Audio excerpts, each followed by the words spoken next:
Dahil malapit na ang laro ng ating pambansang koponan na Gilas Pilipinas, may ihahatid tayong balita para sa mga Gilas Pilipinas fans tungkol sa status ng ating pambansang koponan. At bago tayo magsimula, huwag kalimutang mag-subscribe at like para lagi kang updated sa mga latest upload natin. Salamat!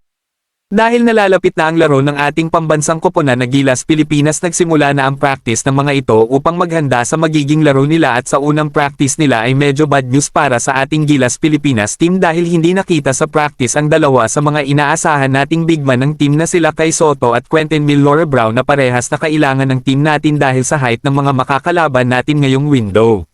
Si Kai Sotto ay una nang sinabi ni Coach Timko na hindi makakasama ngayon sa Gilas Pilipinas team na lalaban sa New Zealand at Australia dahil kasalukuyang itong naglalaro sa Japan B-League na ongoing at season at balak daw munang ipahinga dahil kagagaling lang nito sa injury.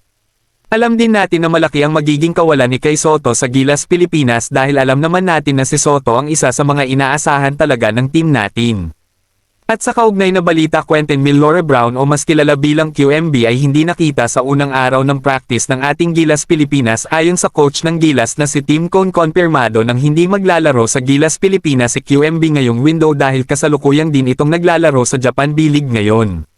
Si QMB ay nakasama ng ating Gilas Pilipinas team last window at malaki ang naitulong nito para sa ating Gilas Pilipinas, kaya masasabi nating kawalan din talaga ito sa lineup ng Gilas Pilipinas, lalo na dahil wala si Kai Sotto din sa lineup ngayong window. Kung kayo ang tatanungin mga ka-Lloyd Sports Zone, sa tingin nyo makakayabang sumabay ng ating Gilas Pilipinas team sa New Zealand at Australia sa laban nila ngayong window kahit wala si Kai Sotto at Quentin Milore Brown sa lineup natin? Comment na. At bago matapos ang ating video, huwag kalimutang mag-subscribe at like para lagi kang updated sa mga latest upload natin. Salamat!